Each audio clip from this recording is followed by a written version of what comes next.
In 1985, a Japanese diver was exploring the waters off Yonaguni Island. He was looking for hammerhead sharks. What he found instead changed everything we thought we knew about human history. Massive stone structures. Perfectly carved steps. Roads. Platforms. Monuments. All sitting 80 feet below the ocean. This wasn't natural. These were buildings. A city.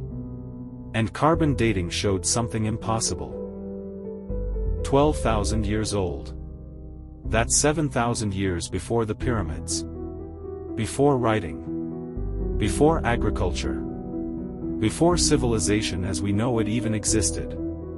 Within 48 hours, the Japanese government classified the site. Access was restricted. The lead researcher's funding disappeared.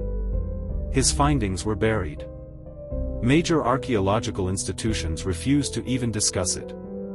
But the city is still there. Underwater waiting. And it's not the only one. This is the story of the ancient cities that prove everything we've been taught about human history is a lie. March 1985. Kihachiro Aratake is a professional dive tour guide near Yonaguni, the westernmost island of Japan. He's searching for a new spot to bring tourists to see hammerhead sharks. He goes deeper than usual. About 25 meters down. 80 feet. And then he sees it. At first, he thinks it's just a rock formation. Natural geology. But then he sees the angles. Perfect 90-degree corners. Straight edges. Parallel lines. Steps. Carved into stone. Leading down into the darkness. He surfaces. Tells his colleagues. They think he's crazy. So he goes back down. Takes photos. Brings back proof. What he found was massive, a stone platform the size of 2 football fields. Pyramid-shaped structures with multiple levels. A road connecting different sections. Carved channels that look like aqueducts. Something that looks like a stone stage or altar. And massive stone pillars, standing upright, perfectly symmetrical. Word spreads. Within weeks, marine geologist Professor Masaaki Kimura from the University of the Ryukyus arrives. He's a skeptic. He thinks it's natural. He's there to debunk it. He dives. Measures. Analyzes. And then he changes his mind completely. Professor Kimura spends the next 15 years studying the site. He finds tool marks on the stones. Evidence of quarrying. Inscriptions. Symbols carved into the rock. Consistent architectural patterns across the entire complex. And here's what shocks him most, the stones aren't from that area. They were transported there. But there's a problem. A massive problem. The rock formations show weathering patterns that only happen above water. Marine geologists analyze the erosion. They test the sediment layers. The conclusion? This structure was built on land. Above sea level. And based on when sea levels rose after the last ice age, that means this city was built at least 10,000 to 12,000 years ago. Here's why that's impossible according to mainstream history. 10,000 years ago, humans were hunter-gatherers. Living in caves. Using stone tools. We're told that civilization didn't start until about 5,000 years ago with Sumer and Egypt. The oldest known city, Çatalhöyük in Turkey, is only 9,000 years old. The pyramids are 4,500 years old. So who built a stone city with roads, monuments, and complex architecture 12,000 years ago? That's when everything changed. Professor Kimura presents his findings at an international conference. He's ready to change history. To prove advanced civilization existed thousands of years before we thought possible. The response? Silence. Major archaeological institutions dismiss it immediately. The Smithsonian, probably natural rock formations. National Geographic, interesting, but insufficient evidence. UNESCO refuses to even send a team to investigate. Professor Kimura's university funding is cut. His research grants are denied. Students are discouraged from working with him. Other researchers who express interest in the site suddenly find their own funding threatened. The Japanese government declares the area a protected zone. Dive permits become nearly impossible to get. News coverage stops. Documentaries that were being produced are cancelled. The site that should have been the archaeological discovery of the century becomes forgotten. Here's why mainstream archaeology can't accept Yonaguni. If humans built cities 12,000 years ago, then everything we teach about the development of civilization is wrong. It means there was an advanced civilization before the Ice Age ended. A civilization that was destroyed when sea levels rose 400 feet, flooding coastal cities worldwide. And here's the thing they really don't want you to know, Yonaguni isn't the only underwater city. It's not even the biggest one. Marine archaeologists discover a massive stone structure off the coast of Gujarat, India. The site is enormous, covering nearly 5 square miles. They find walls, pillars, streets, and what appears to be a fortress. Carbon dating of artifacts found at the site? 9,500 years old.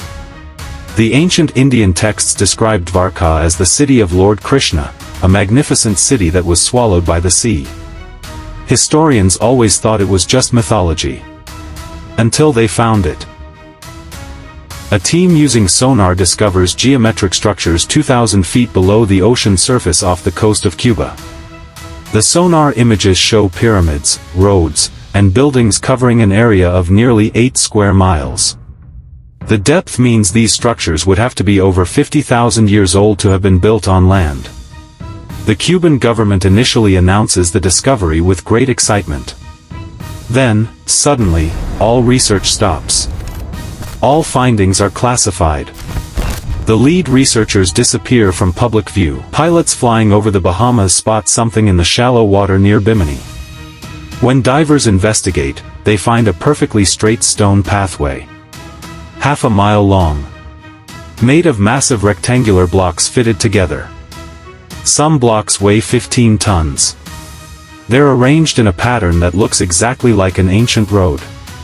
Mainstream archaeologists claim it's natural beach rock. If you're watching this and your mind is blown, you're not alone. Everything we've been taught about human history is incomplete. Maybe deliberately so. Hit that subscribe button right now, because we're diving deeper into the ancient mysteries they don't want you to know about. Every week, we uncover the evidence they're trying to bury. Don't miss the next one. Because what I'm about to tell you makes all of this even stranger. Every ancient culture has a flood myth. The Bible, Noah's Arkansas Sumerian texts, the Epic of Gilgamesh. Hindu texts, Manu and the Great Deluge. Greek mythology, Deucalion's flood. Native American legends, the Great Flood. Chinese legends, Gunyu flood myth. We've always treated these as myths. Stories. Metaphors. But what if they're not? The underwater cities prove one thing: we're not the first advanced civilization on Earth. But here's what should really terrify you: how did they build these structures? Some of the blocks in these underwater cities weigh over 100 tons. Modern cranes can barely lift that much. Yet somehow, 12,000 years ago, someone was cutting, moving, and precisely fitting massive stone blocks underwater? Or before the flood? The Yonaguni structure has right angles accurate to within 1 degree. The stone cutting shows evidence of advanced tools. Not primitive hammers and chisels. The architectural planning suggests knowledge of engineering, mathematics, and geometry. Who were they? Where did they come from? What technology did they have? Why did their civilization end? And most importantly, could it happen to us? Right now, as you watch this, there are cities under the ocean. Cities with roads, buildings, monuments, and technology. Cities that prove advanced civilization existed thousands of years before we thought possible. And nobody's talking about it. Professor Kimura is still diving at Yonaguni. Still measuring. Still documenting. He's 75 years old now. Spent almost 40 years of his life studying this one site. When asked why he continues despite the ridicule and rejection, he said, "The truth doesn't care if people believe it. The stones are there. The evidence is real. Someday, history will have to change. We think we're the pinnacle of human achievement. The most advanced civilization that's ever existed. But beneath the ocean, there are cities that were building stone monuments when we're told humans were still living in caves. And here's the thought that should keep you up at night: if a civilization that advanced could disappear beneath the waves, leaving almost no trace. What makes us think we're any different? The oceans cover 71% of Earth's surface. We've explored less than 5% of the ocean floor. What else is down there, waiting to be found? The evidence is real. The cover-up is real. And there's so much more we haven't uncovered yet. Subscribe to this channel if you want the truth about ancient history. Drop a comment below. What do you think is really down there? Lost technology? Ancient aliens? Or something even stranger? And share this video. The more people who see this evidence, the harder it is to keep buried. The truth is underwater. But it won't stay hidden forever.